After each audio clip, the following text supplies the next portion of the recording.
Bienvenue à Fais voyager ton entreprise. Aujourd'hui, nous allons faire voyager votre entreprise à travers la voix, la VOIX, puisque nous avons une spécialiste dans le domaine.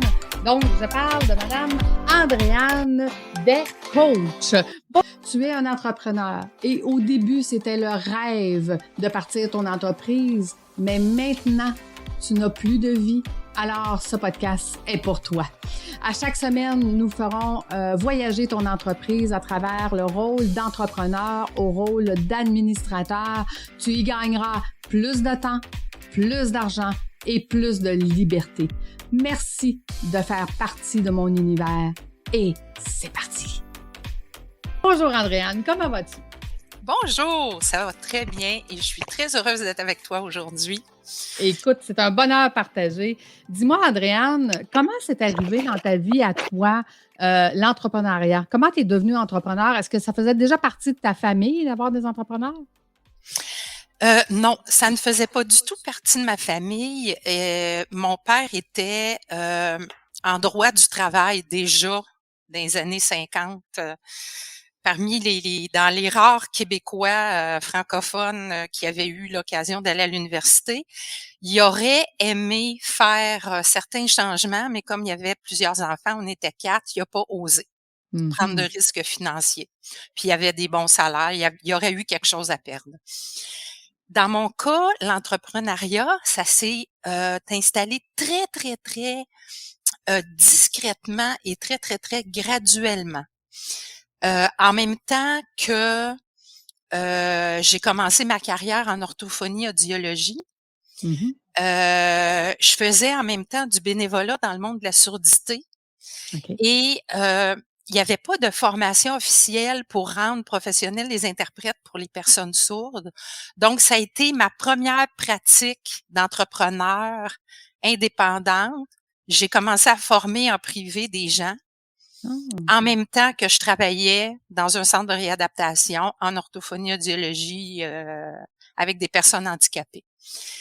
Et ça a toujours duré en parallèle. J'ai jamais arrêté de faire ça. Okay. De la formation en privé à côté de mon emploi. Après, j'ai décidé de m'impliquer pour mettre sur pied une formation à l'UQAM. Ça a fonctionné.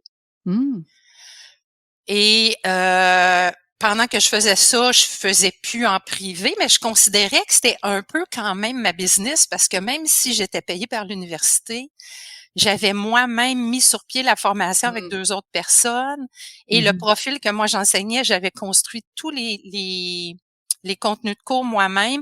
Donc, il y avait quand même le côté création, entreprise, malgré tout. Puis un jour, je suis tombée malade. J'ai été malade très, très longtemps, plusieurs années. Et quand j'ai recommencé à aller mieux, les gens autour de moi m'ont demandé, est-ce que tu pourrais recommencer à faire de la formation? Puis est-ce que tu pourrais nous coacher? Et là, l'entreprise privée a pris toute la place parce que ma maladie a fait en sorte que j'ai dû arrêter complètement de travailler dans ma profession et j'ai dû arrêter complètement d'enseigner à l'université aussi. Donc, ça s'est installé comme avec les hasards de la vie, je dirais. En fait, la vie t'a donné un coup de pouce parce que les gens revenaient vers toi en disant Ouais. Hey, on a besoin de toi, Andréane, là, tu peux pas nous laisser tomber. Intéressant, vraiment. Puis à ce moment-là, comment tu voyais ça, cet appel à l'aide-là? Ben, écoute, je vais reculer un petit peu dans mon enfance. Je viens d'une famille où la musique et le chant étaient très importants, donc j'ai toujours développé très jeune un grand intérêt pour tout ce qui était sonore, la musique, la voix. Tu sais, ça m'intriguait. Comment ça se fait que ça nous fait tellement des effets importants, mais en même temps, dans cette même belle famille, la communication, c'était mauvais, la chenoute, pourrie, tu peux dire tous les synonymes que tu veux. C'était épouvantable. On pouvait le Et chanter, mais on ne pouvait pas le dire. ouais, puis on chantait pas n'importe quoi non plus. Et en vieillissant, tu commences à aller un peu dans la famille de tes amis et tu te rends compte que, oh, il y a du monde qui peuvent se parler sans se crier après, qui s'écoutent, qui s'intéressent les uns aux autres, qui s'encouragent. Mon Dieu, découverte extraordinaire. Il y Fait a que des gens qui sont gentils, gadon. en tout cas, qui ont un autre état d'esprit que l'état d'esprit de ma famille et moi. Fait que là, ben, ça a rajouté dans mes intérêts par rapport à toute la sonorité, les aspects de la voix parlée qui font que tu as le goût d'entendre l'autre, l'autre a le goût de t'écouter, les encouragements, les contenus, l'état d'esprit, les intentions, là, tout d'un coup, ça s'est mis à devenir des concepts que je connaissais pas même et qui m'ont profondément intéressée. Et après, ben, ça a déterminé quelle profession j'ai eu le goût de faire, qui s'adressait à toute la boucle de la communication humaine, mais sur des bases scientifiques. Anatomie, physiologie, neurologie, psychologie, psychoacoustique, psychiatrie, physique acoustique, qu'est-ce qui se passe vraiment mécaniquement aussi, jusqu'au cerveau de la personne qui t'écoute. Fait que toute ma vie m'a poussée vers cet intérêt-là de la communication humaine, mais complète. Voix chantée, voix parlée, comment t'as produit, comment t'as reçois et comment ça change tout pour faire en sorte que les gens aient le goût de t'écouter. Ben oui, Donc, tout à ça fait. change la qualité de la vie personnelle, puis ça change beaucoup notre efficacité dans nos vies professionnelles. Donne-nous un exemple. Oui, ben moi j'appelle ça éviter le gaspillage. OK. Déjà, ça part bien. On aime ça. Déjà, ça part bien. Puis moi, je suis l'écolo fatigante, là. Je rapportais mes sacs à l'épicerie en 1985. Ah, OK. Ben, t'étais précurseur. Puis je me faisais engueuler par les propriétaires. Tu penses-tu que tu vas sortir de mon magasin avec des sacs qui c'est pas écrit mon nom dessus? Puis je leur disais, ben garde, c'est moi la cliente. Si tu veux pas ça, je vais aller faire mon marché ailleurs. Moi, je mets pas des sacs de plastique à poubelle. Fait que, tu sais, je sais ça. J'ai toujours été comme à part des autres et convaincue de certaines de mes points de vue, là. T'étais trop en avance sur cette belle planète. Ouais, je sais pas, je suis en avance, mais en tout cas, j'avais des flashs, puis moi, je croyais là-dedans. C'est parfait. Et tant mieux, il y a de plus en plus de gens qui croient là-dedans. Et une de mes croyances, c'est ça, c'est que, et une de mes convictions, c'est que notre voix peut vraiment éviter le gaspillage parce que ce soit toi, que ce soit moi, que ce soit un vendeur, un artiste, on investit beaucoup de temps et d'énergie dans l'accumulation des connaissances, aller se former, que ce soit à l'université, des cours privés, des coachs. Bon, on investit beaucoup de temps et d'argent dans se rendre plus compétent. Oui. Il y a beaucoup de temps de notre vie qui sert à devenir plus expérimenté. Et là, on donne des services. Des fois, on organise des conférences ou des groupes. Ça nous coûte des sous. On réserve des salles où on fait de la publicité. Où on met à tous les niveaux beaucoup de temps et d'argent et d'énergie. Et là, on arrive devant les gens. Et on vient pour s'ouvrir la bouche pour passer notre message dans lequel on croit assez pour avoir mis tout ce temps et toute cette énergie-là. Mais notre façon de l'exprimer est pas au rendez-vous. On comprend pas comment notre corps, notre cerveau, notre état d'esprit doivent travailler tous ensemble pour être des complices pour que notre message passe bien. Okay. On comprend pas comment les 5 éléments de sonorité, le volume, l'intonation, la tonalité, la fluidité et la vitesse vont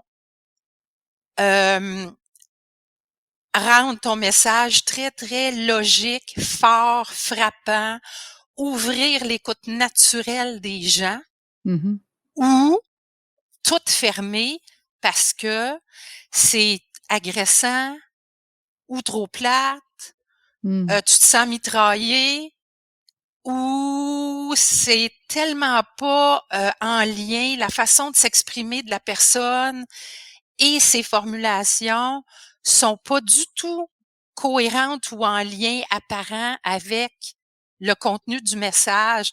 Donc, des raisons pour décrocher quand on est en train d'écouter quelqu'un nous expliquer ou nous vendre ou nous encourager, peu importe.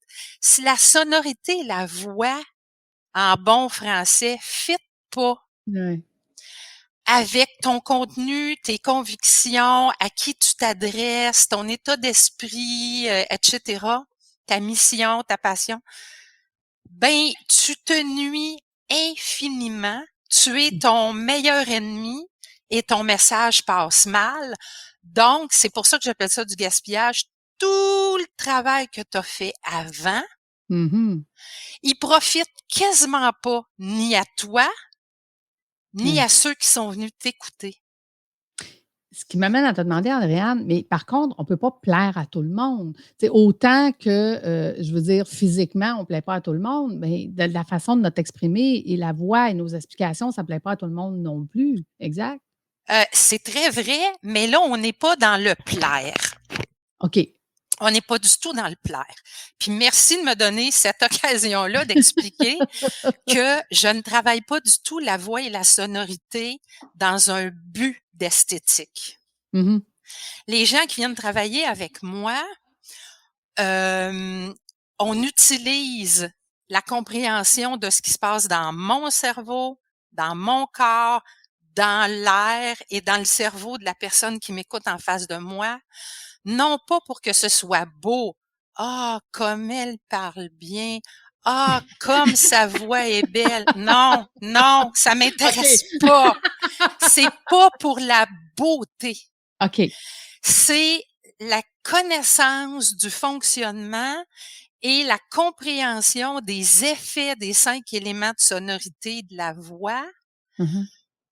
Qu'il y a de l'esthétique là-dedans un peu, mais tout ça, c'est au service de l'efficacité. Okay. C'est au service d'ouvrir l'écoute naturelle des gens en face de toi. Okay, et ta bonne voix à toi est différente de ma bonne voix à moi, est différente de la bonne voix d'une personne qui vend son art de peindre, mais qui veut intéresser les gens à pourquoi je peins et qu'est-ce qui m'intéresse pour que les gens s'intéressent à moi ensuite à acheter mes œuvres. Que ce soit être un hypnothérapeute, un psychologue.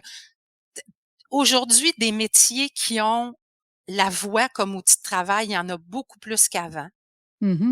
On est beaucoup plus en Zoom, en balado, en vidéo, en diffusion directe, en tout ce que tu voudras. Mais chacun selon sa personnalité, son domaine, ses convictions profondes, son intention. Est-ce que je m'en viens rassurer? Est-ce que je m'en viens réveiller, choquer? Est-ce que je m'en viens approfondir des notions techniques plus froides, mais qu'il faut quand même que j'aie l'air d'un être humain en vie? Ça a l'air intéressant, ouais. Tu sais, ben, tout ça vient faire que ma bonne voix n'est pas ta bonne voix, n'est pas la bonne voix des autres. Et ma bonne voix n'est pas toujours la même, dépendamment de est-ce qu'aujourd'hui je m'en viens te rassurer ou est-ce qu'aujourd'hui je m'en viens te chicaner un petit peu parce que tu n'as vraiment rien fait pour avancer puis j'ai l'impression que tu me payes pour rien. Ou est-ce que je m'en viens vous expliquer des aspects plus techniques de la voix qui sont froids quand on les analyse, mais qui sont ceux qui donnent la chaleur et la vie à la voix et à l'écoute. Donc, c'est pas une belle voix, c'est la bonne voix pour ce moment-là. Je comprends. Je comprends. Mais c'est intéressant parce que, je veux dire, moi, avant de te connaître, j'avais jamais entendu parler de ça, là, des coachs qui aidaient les gens avec leur voix. Fait que c'est quand même particulier, là, le travail que tu fais. Il ne doit pas en avoir 50 000 au Québec qui font ça, là. Non, puis en Europe non plus, puis dans le reste du Canada non plus. Pourquoi? Ben parce que premièrement, j'ai toujours mon même caractère de faire qu'est-ce que je pense moi qui peut aider. Toute ma vie, j'ai fondé toutes sortes d'affaires. Quand je voyais un besoin, puis j'avais l'impression qu'il n'y avait pas personne qui répondait à ce besoin-là, pour des familles, pour des personnes handicapées, pour des regroupements d'artistes, pour les interprètes, pour les personnes sourdes. Bon, j'ai passé ma vie à fonder des affaires.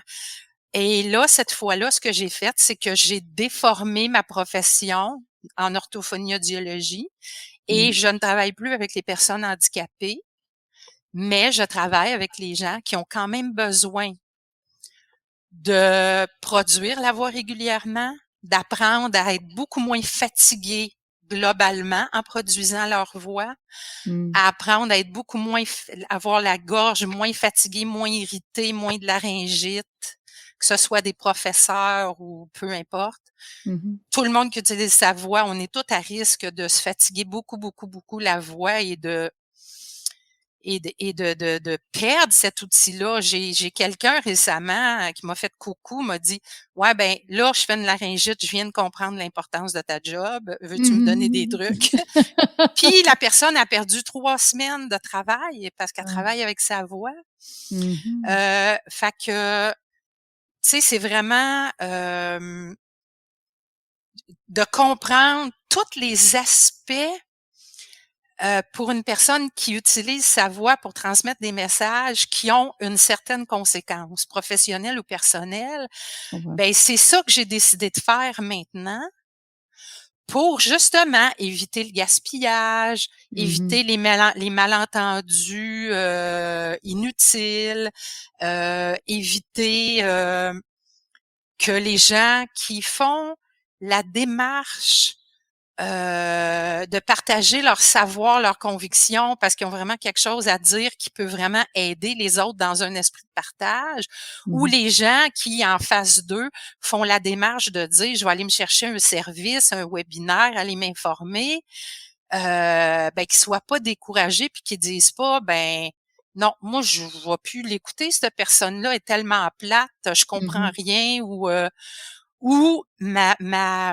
mon énergie que j'ai toute gaspillée à juste essayer d'écouter, capter juste les mots comme tels. Il ne me reste plus d'énergie pour comprendre, retenir, passer à l'action. Je comprends. Mais quand on parle au monde, c'est ça qu'on veut, là, qu'ils comprennent, qu'ils retiennent, qu'ils passent à l'action, pas qu'ils s'épuisent. Tout à fait. Mais dis-moi, Andréane, j'aurais le goût de te demander, puis est-ce que ça peut aller aussi loin, tu sais, comme toi, là, du côté personnel, avec tes enfants, avec ta famille, ça a dû quand même changer entre ce que tu as vécu plus jeune avec ta famille, puis l'expérience que tu as aujourd'hui. Ça a quand même dû changer un petit peu l'atmosphère, je dirais. Je te dirais que la fameuse phrase dans la vie, on répète ou on répare, j'ai essayé de pas répéter. Oui, C'est ça. j'ai eu mes enfants à partir de 28 ans, donc j'avais eu le temps de d'aller chercher beaucoup de réponses à mes questionnements, puis commencer à avoir un peu d'expérience. Et oui, je me suis fait un point d'honneur et ça, je suis pas en train de dire que je pogne jamais les nerfs et que ça arrive jamais que je m'exprime puis que je tape ses nerfs du monde, là. Non, je suis un être humain, moi de même. Mais dans la majorité des cas, je sais, par exemple, que si quelque chose me stresse, mon corps, ma musculature va être tendue, ça va faire augmenter ma vitesse et mon intonation, ma tonalité, mon intonation, et que ça va être très agressant. Donc, je me calme avant. J'ai inventé, j'ai concocté un petit truc aussi quand on est rendu devant les gens, c'est plus le temps d'aller se calmer là. Faut que le calme revienne et dans l'esprit et que les muscles se détendent. Il y a quelque chose que j'ai appelé en farce la baguette magique parce que en 3 secondes tu rebaisses le stress puis tu reviens en contrôle de tes affaires. Je sais qu'en abaissant mes épaules, j'étire là, je vais vous sortir un grand mot, mais c'est pas pour vous impressionner, c'est juste parce que c'est un muscle qui est attaché à 3 places, qui est super efficace. Le muscle sternocleidomastoïdien. OK, je te confirme, on ne sait pas ce qui est, OK? Oh non, mais garde, sterno pour sternum, OK, donc dans le milieu du cleido pour corps. clavicule, OK. mastoïdien pour mastoïde mâchoire. Ah, OK.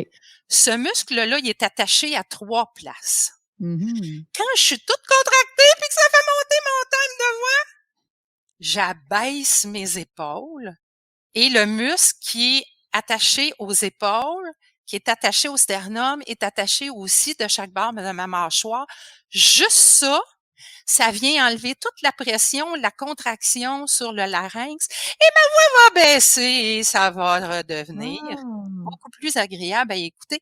Donc, tout ce que je travaille, il y a toujours une cause, une solution physique OK. ou neurologique. Mhm. Un coup qu'on les a appris, qu'on les comprend, puis là, tu vois, je t'ai dit le nom, mais après, je m'en fous que tu te souviennes pas du nom du muscle. Non, non, ça descend nos épaules Tu te que. souviens que Mmh. si je descends mes épaules, c'est accroché quelque part, ça m'aide. Oui, c'est ça. C'est ça l'objectif de mon travail avec les gens, c'est on a OK. des contractions dans le cerveau à cause du stress, on en a dans les muscles, on en a Mhm. dans le larynx, on en a dans les poumons, on en a abdominal. Tout ça va nuire à notre OK. capacité à mettre notre flash d'idées, des mots, les phrases, le discours, puis après ça, envoyer ça dans le corps pour que le corps produise ça en sonorité, Mmh. mais que ce soit super agressif. Nous, on se force tellement à être calme que Oui, tout le c'est ça. monde s'endort puis les gens écoutent pas plus. Donc, c'est quoi les extrêmes à éviter? OK. Puis les 5 éléments de sonorité, ben si on regarde comme faut, en lien avec à qui je parle, puis mes intentions, puis mon domaine, mais je vais les choisir comme des épices. Un peu Mhm. plus de ça, un peu moins de ça. On a tout le temps nos 5 épices, puis on joue avec. J'en mets OK. plus de ça, j'en mets moins de ça, j'en mets plus. Mais là, je suis rendue un petit peu ailleurs dans ma présentation. Là, je suis rendue où est-ce que je veux réveiller je vais changer mon dosage d'épices, Mhm. puis je m'ajuste aussi.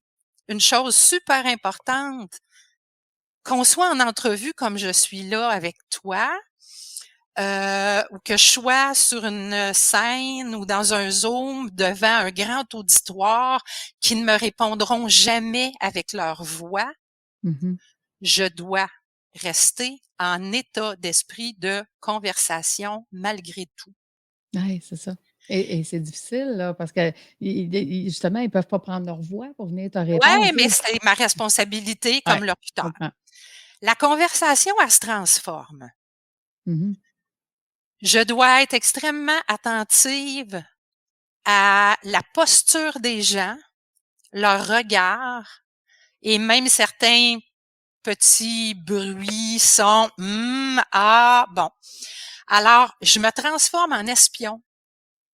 Je ne suis pas passive à recevoir quelque chose qui est évident.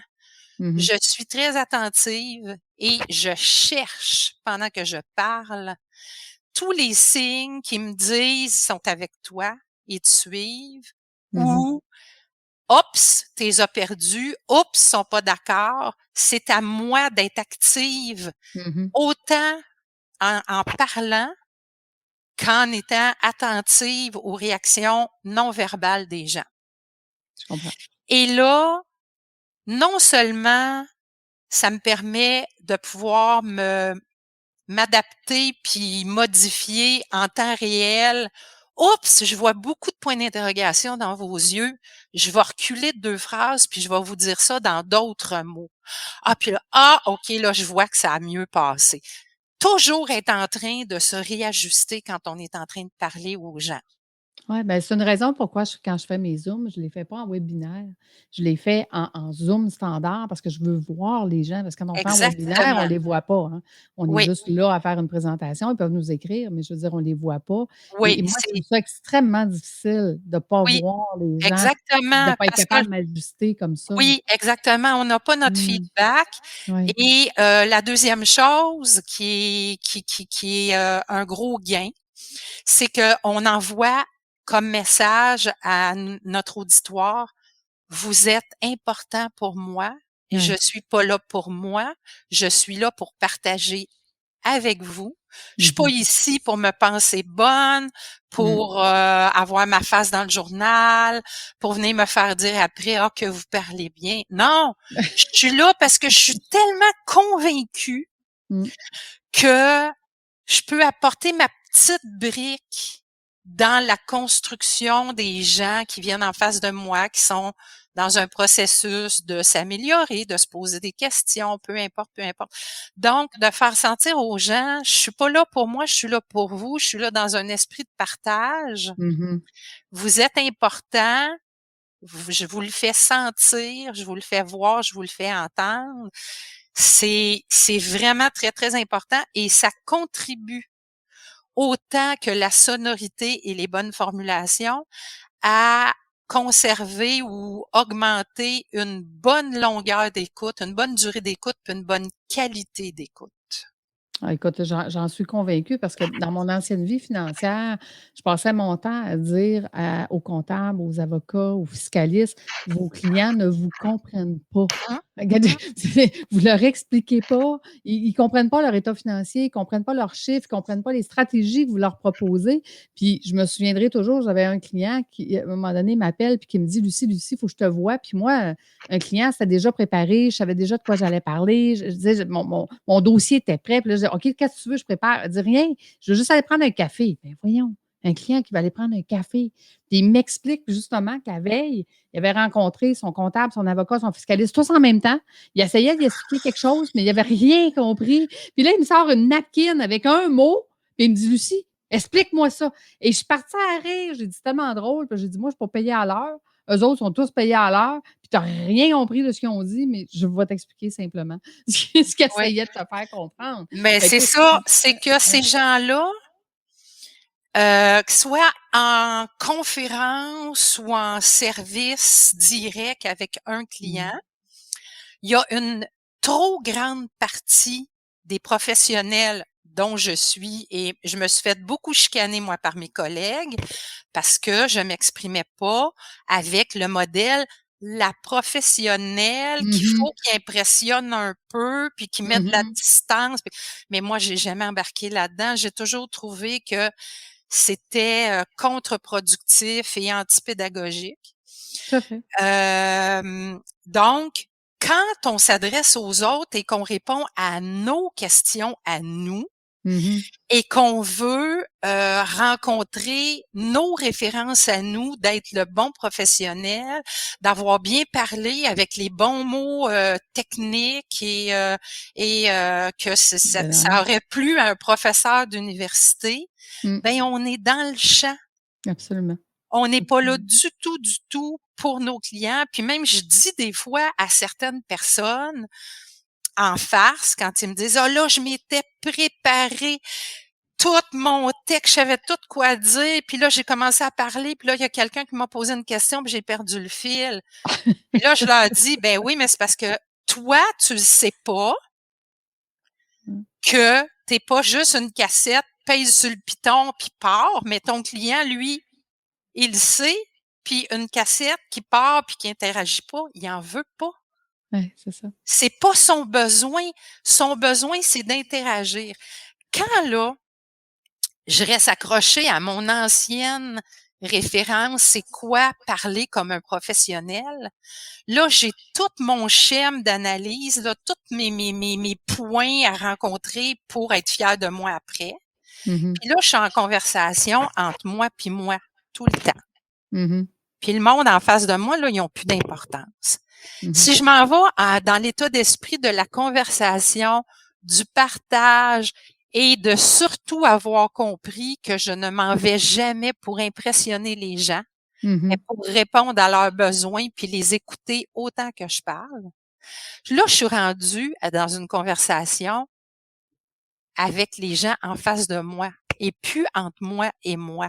Et Ouais. c'est là que déjà ton subconscient fait quasiment la moitié de la job, ou au moins un tiers de la job d'une meilleure voix et d'une meilleure sonorité. Ça commence avec ça. Mmh. Et ça Mais change déjà tout. tu dois avoir beaucoup de difficultés à les convaincre parce que tu vois, dans ma dernière cohorte, quand on est arrivé dans Non, mais je vais te justement dire pourquoi après. ben, écoute, quand j'étais arrivée dans le module finance, j'ai un comptable qui est dans ma formation, puis que là, je l'explique que toutes les gens qui sont alentour de la table là, comprennent pas leur état financier puis comprennent pas leur comptable. Puis que lui, tout sceptique, me regarde, puis que là, il prend la parole puis il dit: «Je vais juste vous parler de» exemple, je sais pas moi, des avantages non répartis. Fait que j'ai: Mmh. arrête, arrête, arrête». Fait que je dis là, je demande à tout le monde, levez la main ceux qui viennent de comprendre le mot qu'il vient de dire. Ouais, Écoute, c'est il y ça. avait 2 personnes sur toute la gang qui avaient compris, les autres n'avaient pas compris. Puis là, il m'a regardé puis il a fait comme: «Ben voyons, ça se peut pas». J'ai dit: «Écoute, c'est ça j'essaie de t'expliquer depuis je sais pas combien de semaines que les clients ne comprennent pas ce que vous dites». J'ai dit: «Pour toi, Ton bénéfice non vocabulaire, réparti, ouais, ça te parle, mais eux, ça leur parle absolument pas. Puis ils savent même pas qu'est-ce que ça mange en hiver, puis ils c'est savent ça, pas si c'est tout ça mes bénéfices ou ça l'est pas».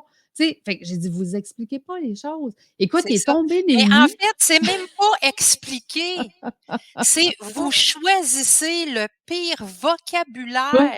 ouais, Tu veux expliquer, tu comprends ton contenu, mais tu choisis toujours du vocabulaire pour rencontrer ton exigence à toi d'avoir l'air d'un professionnel. c'est ça. Mais avoir l'air d'un professionnel et être professionnel Pas la à même chose. l'écoute et répondre aux besoins de ton client, c'est souvent en contradiction. Mmh mh. Et c'est pour ça que tu m'as dit: «Est-ce que c'est difficile?» Il y a beaucoup de gens qui viennent, puis ils s'expriment trop en professionnel, mais ils ont déjà commencé à constater, ils viennent me voir en me disant, ben, parce qu'un des critères pour venir me voir, c'est soit tu aimes pas ta voix, soit tu as l'impression que le monde t'écoute pas pantoute, ou soit que le monde te le dit. Ah, ben, quand tu es rendu Donc à ce que le monde te le dit, tu as compris, je pense qu'il y a un ah problème. non, mais il y en a qui viennent me voir et qui me disent: «Écoute, je peux pas croire là, je me prépare, c'est extraordinaire, je me prépare mieux que tout le monde». Puis les gens, ils me disent quand même qu'ils me suivent pas, me comprennent pas. Fait que là, j'ai dit: Mmh. «Ben, c'est parfait, on va regarder pourquoi, on va» et Mmh. les gens qui font, ça, qui s'expriment en professionnel, par insécurité, puis par, désir de se conformer, j'ai pas tant de misère Mmh. à travailler puis à modifier ça parce qu'ils ont quand même un objectif sincère de transmettre leur contenu puis que les gens Ouais, comprennent. je La comprends. seule catégorie de gens avec qui j'ai de la misère, puis là, faut dire que moi, j'en dis gros des niaiseries en coaching jusqu'à temps que je me rende compte que les gens disent: «OK, là, j'ai vraiment compris ton exemple. Là, j'ai vraiment compris qu'est-ce que je fais». Mais c'est pas méchant, là, mais on rit beaucoup.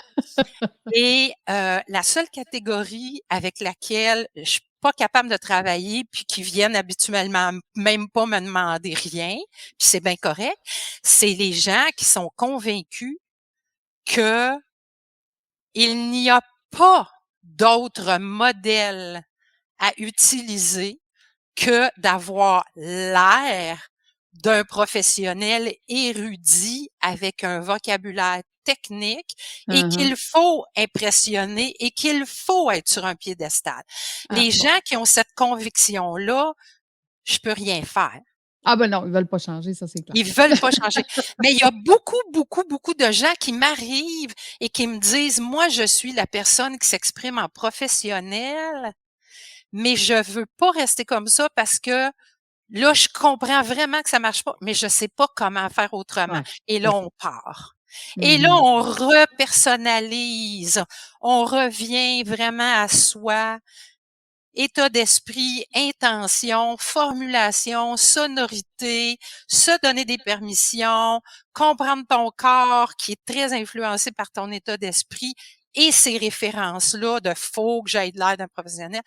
On travaille toutes ces étapes-là OK, et à la OK. fin, les gens, ils reviennent, puis même souvent après juste une première rencontre, là, même si c'est un minimum de 4 rencontres, les gens Mmh. vont me dire: «Hey, déjà, je me suis fait dire: "Hey, crime aujourd'hui, là, j'ai tellement plus compris, puis j'avais tellement plus le goût de t'écouter. Parce que quand je te le dis, je vais être honnête, là, je suis allée à la rencontre parce qu'on est obligé au bureau, mais j'y Mhm. allais de reculons comme d'habitude parce que je me dis, ben là, je perds mon temps, je comprends rien, ou ben Ah. je m'endors, c'est tellement plate, j'en perds des grands bouts. Puis là, tout d'un coup, comme hey, aujourd'hui, là, je te dis, j'ai compris là bien plus, puis j'ai écouté bien plus. Ça a passé plus vite. Il y a toutes sortes de manières de le dire, là. Ça a Absolument. passé vite. Mhm. J'ai trouvé ça le fun. Je viens de te découvrir. N'importe quoi, là. Ouais, je comprends. Écoute, tellement intéressant, Faut Andréane, vouloir, par parce que exemple, un petit changement. ah ben non, il faut vouloir. Mais tu sais, moi, j'ai toujours dit, le conseil que je donne à tous mes entrepreneurs, c'est investir en toi, peu importe de quelle façon, mais ce sera le meilleur Ouais, investissement que tu feras. Fait que si effectivement, tu as de la difficulté à passer ton message, ben investis en toi, puis va justement découvrir qu'est-ce qui fait que ton message passe pas. Peut-être que tu le dis trop professionnellement. Il faudrait oui. peut-être juste le dire plus simplement, Ou, comme ouais, on dit. les deux grands obstacles, là, Mhm, c'est les gens qui, c'est ça, vont le dire trop professionnellement par insécurité, puis par mhm, habitude, puis par désir de plaire et rencontrer les standards. Puis t'as l'autre fausse bonne idée, c'est m'a leur en donner pour leur argent. ah ben oui, ben là, Et c'est sûr. là, le contenu, il est trop dense. On le sait souvent, il y a beaucoup de types de coachs qui vont l'expliquer, mais les gens comprennent pas. Oui, mais pourquoi? Ben, c'est que la personne qui t'écoute, elle reçoit, elle, un mitraillage. Mhm. Et le mitraillage sonore, c'est comme un mitraillage visuel, c'est comme un mitraillage Physique. tactile. Mmh. On se ferme. Ce n'est pas de la mauvaise volonté, ce sont tous des réflexes préprogrammés. Quand on vient au monde, on est préprogrammé pour la survie de l'espèce et Mmh mh. l'économie d'énergie. Mmh. Donc, les gens, des fois, il y a des madames qui me disent, ben là, moi, c'est ça ma voix, puis le monde, ils vont s'habituer, puis qu'ils arrêtent donc d'être capricieux. Ce n'est pas du caprice. Ce n'est Mmh. pas de la mauvaise volonté. C'est une réaction d'alerte pour la survie de l'espèce. Mais Mmh. abaisser la tonalité de la voix, ce n'est pas parler comme quelqu'un d'autre, c'est parler encore plus comme ton vrai toi quand t'es pas hyper stressé, puis que ton Mmh. corps est pas super pogné, contracté. Fait Mmh. que non, Intéressant. j'apprends pas au monde à parler comme les autres. Au Mmh. contraire, vous allez être Mmh. de plus en plus votre vrai vous, même si c'est pas français. Écoute, Andréane, merci, c'est super intéressant. Et quel serait le dernier petit truc? Là, on a appris à baisser nos épaules, qui va défaire les muscles qui sont plugués aux 3 places, là. C'est pas grave, on ne sait pas où, mais c'est ça que ça fait. Ça aide. Ça Baisser les aide, ça épaules, aide. ça aide. Un autre truc qui aide énormément, c'est, redonner, les lettres de noblesse au soupir. Oh! Avant, là, tu sais, si on est bien préparé, si on sait que ça devrait bien aller, mais il y a toujours un petit stress, expirer 2, 3 bonnes grosses fois avant d'ouvrir la caméra, avant d'ouvrir la porte chez votre client, peu importe, Mmh. parce que soupirer, ça sort des toxines du corps, ça rabaisse le taux de cochonnerie dans le sang qui peuvent nuire. Et Mmh. là, je vous expliquerai pas mon petit truc express, mais il est basé exactement sur cette théorie-là, qui est OK. scientifique, qui est pas juste imaginée, puis qui peut être même mesuré dans le sang. Donc, juste redonner les lettres de noblesse au soupir, sonore pour qu'ils sortent un bon vieux fond de cochonnerie qui traînait dans le fond de vos poumons. Ça, c'est vraiment 2 bons trucs, là. Les épaules, puis un bon souper, 2 bons soupers. Mais les soupers, faites-en pas trop parce qu'à un moment donné, on commence à se sentir un petit peu étourdi. Ouais.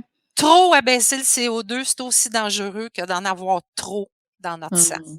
Donc, l'équilibre, comme dans toute chose. Oui. Mais écoutez, un grand merci. Puis dis, Andréane, où est-ce que les gens peuvent, te trouver, en fait? Alors, je suis, active sur LinkedIn. Mmh mh. Sous le nom de Andréane Coach ou Andréane Des Coach et la même chose sur Facebook. Andréane Coach ou Andréane Des. Coach Des, c'est juste DES, là. C'est pas, ça a l'air compliqué, là, parce que c'est pas courant. Mais comme il y avait un chanteur pour les enfants, Henri Dess, ça s'écrit de la même manière. Oh, excellent. Donc, Facebook, LinkedIn, c'est vraiment là que vous allez me trouver. Au pire, si vous me trouvez pas, envoyez-moi un courriel à voix.respire, pas de E, hotmail.com, voix.respir, @hotmail.com. Excellent. Ça Je va sais me que faire plaisir. tu es très, très, très, présente sur LinkedIn. C'est Ouais. d'ailleurs là que nous nous sommes rencontrés, donc ça va être facile de te retrouver. Un grand merci d'avoir partagé ton, parcours d'entrepreneur avec nous. C'était, que de belles pépites. Donc merci tout le monde d'avoir passé, ce moment avec nous. On l'apprécie énormément et je vous dis à la prochaine. Merci Andréane. Merci beaucoup à toi pour l'invitation. Bonne journée tout le monde. Bye. Merci.